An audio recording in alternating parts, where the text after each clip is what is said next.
Veja que é possível calcular a energia armazenada nos eletrodos do capacitor, ok? Para isso, então, eu vou levar uma carga do eletrodo negativo até o eletrodo positivo, tá? Então eu vou usar as equações que a gente já conhece, né? Que energia potencial é a diferença de potencial elétrico vezes a carga. Isso veio lá de V é igual a U sobre Q, tá? Do capítulo anterior, ok? Então eu vou integrar, né? Se eu peguei só um elemento de carga, então eu vou fazer integral de du, né? Como a gente viu aqui que U é V dQ, né? Ou melhor, du é V dQ, que é igual a Q sobre C dQ, né? Substituindo o V por carga sobre capacitância. Então eu tenho que a energia armazenada é carga ao quadrado sobre 2 vezes a capacitância. Ou, se quiser substituir no lugar de Q, substituir o C, a capacitância, energia armazenada é meio de CV quadrado, ou meio de capacitância vezes o potencial entre os eletrodos ao quadrado. Ok? A gente pode também ter o cálculo da densidade de energia, que também muitas vezes é uma grandeza importante. Saber, por exemplo, qual é a energia acumulada por unidade de volume de capacitor pode te dar informações importantes, né?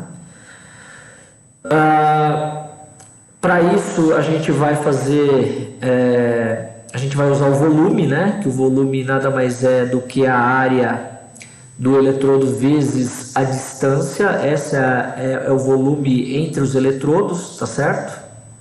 Então, substituindo na expressão da capacitância, por exemplo, para um capacitor de placas paralelas, que é o mais simples, tá? A gente tem que a capacitância vai ser meio de CV quadrado, ou melhor, a energia é meio de CV quadrado. Então, substituindo o valor da capacitância pelo capacitor de placas paralelas e substituindo o potencial por E vezes D, tá ok? A gente chega que a energia no interior do capacitor é essa. Se eu substituir se eu disser que a densidade de energia, Uzinho, é a energia sobre o volume, então a densidade de energia é meio de E0 quadrado. Olha que interessante essa expressão. Ela só depende de quem? Só depende do campo elétrico, tá certo? Do campo elétrico entre as placas. A densidade de energia só depende da distribuição de campo elétrico, tá? Esse é um outro resultado importante, tá? Vale para qualquer capacitor.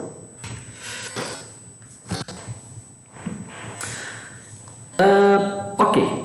Agora vamos imaginar o seguinte: existe uma classe de materiais que são os materiais dielétricos, tá? Que nada mais são que materiais isolantes, tá? Geralmente a gente usa polímeros, mas podem ser líquidos também, tá? Esses materiais dielétricos têm uma propriedade interessante. São constituídos por estruturas, né, que são aleatórias. As cargas são aleatoriamente dispostas dentro de suas moléculas. Só que quando a gente estabelece um campo elétrico externo aqui nesse material, na verdade ele fica polarizado. Se eu colocar um eletrodo negativo aqui, se eu colocar um eletrodo positivo desse lado, eu vou atrair para cá as cargas negativas. Se eu colocar um eletrodo negativo aqui, eu vou atrair cargas positivas para esse lado. Então veja que um campo elétrico externo causa o que num capacitor? Causa a criação de um campo elétrico interno induzido, contrário ao campo externo. Ok? Bom, qual é o efeito disso? Se eu colocar, então, se eu tenho um capacitor e eu colocar um material isolante entre os seus eletrodos, lembra que o capacitor ele tinha essa capacidade de gerar campo elétrico, certo? Então o campo elétrico do capacitor era esse cara aqui, né? Devido às cargas dos eletrodos, certo?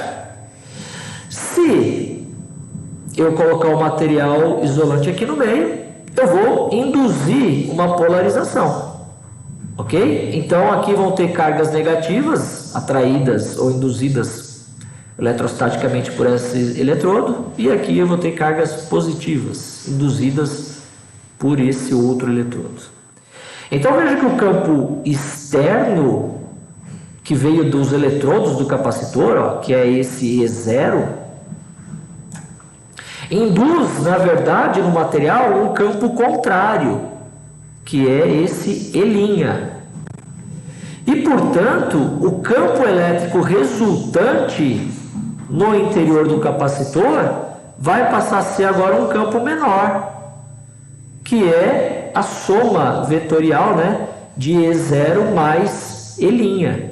Então, como são campos opostos, o campo total, vou chamar de resultante, né, vai ser menor do que o E0, que existiria se eu tivesse só as placas do capacitor. Ok? Qual é o efeito disso? Bom, a gente viu que carga é capacitância vezes o potencial. Potencial é campo total externo vezes a distância entre os eletrodos. Isso para um capacitor sem material isolante, sem dielétrico. Mas a gente percebe o seguinte: o campo resultante, se eu coloco o material isolante lá no meio do capacitor, a gente não percebeu que o campo elétrico resultante não é menor do que o campo elétrico dos eletrodos, E0. Então, se o campo elétrico resultante é menor, e é menor por quanto? Dependendo do material que eu coloco, esse campo resultante diminui, né? Ele diminui com essa grandeza associada ao material polimérico, que é a chamada constante dielétrica. Então, quando eu substituir aqui dentro, se eu colocar o material isolante, então, o material dielétrico, veja que o potencial elétrico entre os eletrodos vai diminuir. Porque se o campo elétrico vai diminuir também, não vai mais ser E0, vai ser E. Então, o que vai acontecer com a capacitância? Olha aqui, substituindo o V por V0K, né? Como eles são proporcionais, como o campo elétrico é proporcional, né, ao campo elétrico, se eu diminuo o campo elétrico, eu diminuo o potencial elétrico.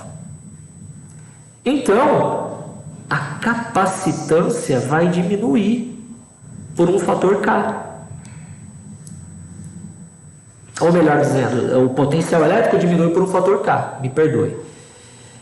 Logo, a capacitância deste capacitor com o material dielétrico vai, se esse cara está dividindo, vai passar multiplicando aqui, a capacitância vai aumentar. Então, a nova capacitância vai ser multiplicada pelo fator K, em comparação com o capacitor que não tinha material dielétrico. Isso é importantíssimo, porque você pode, com o mesmo tamanho de capacitor, ter capacitâncias muito mais altas. Ao invés de ter um capacitor só com ar entre as placas, você pode pôr, por exemplo, papel.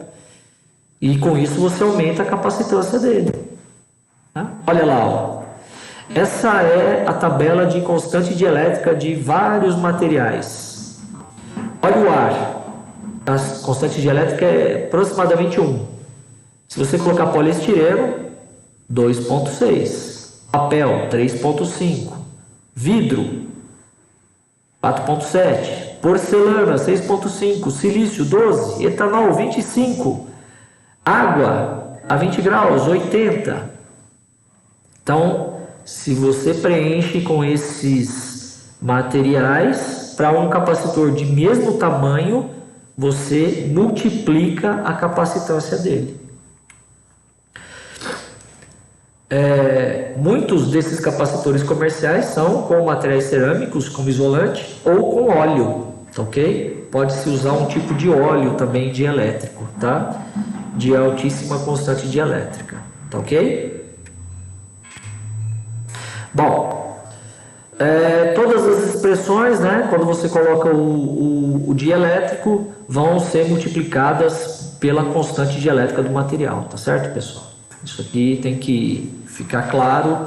Se você aumentou a capacitância, sempre você vai ter o fator constante dielétrica multiplicando, né? Nesse caso aqui, na densidade de energia, isso acontece porque, olha, a permissividade do dielétrico é kappa vezes ε0. Esse kappa é a constante dielétrica, tá? Ó, esse kappa é a constante dielétrica do material, ok?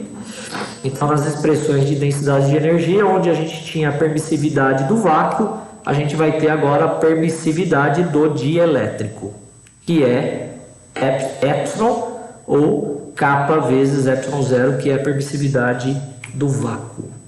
Tá certo? Então, essa é a grande importância de você ter os materiais dielétricos, ok? Nos capacitores lá chamados eletroquímicos que a gente faz, a gente coloca materiais dielétricos, mas com certa condutividade iônica. Isso é bem interessante. A gente tem feito supercapacitores flexíveis que dobram, e para isso a gente coloca géis, tá? A gente coloca géis para agir tanto como dielétrico como condutor iônico, tá ok? É uma linha de pesquisa que a gente tem hoje no laboratório também. Se tiver alunos interessados, né, alunos de engenharia elétrica, engenharia química, engenharia ambiental, qualquer engenharia é bem-vinda para estudar esses dispositivos de acúmulo de energia, tá? Bom, pessoal, essa aqui é a lista de exercícios desse capítulo, tá ok? Que vocês devem entregar. Então eu vou ficando por aqui e a gente vai se falando. Até o próximo encontro e passem bem. Até mais.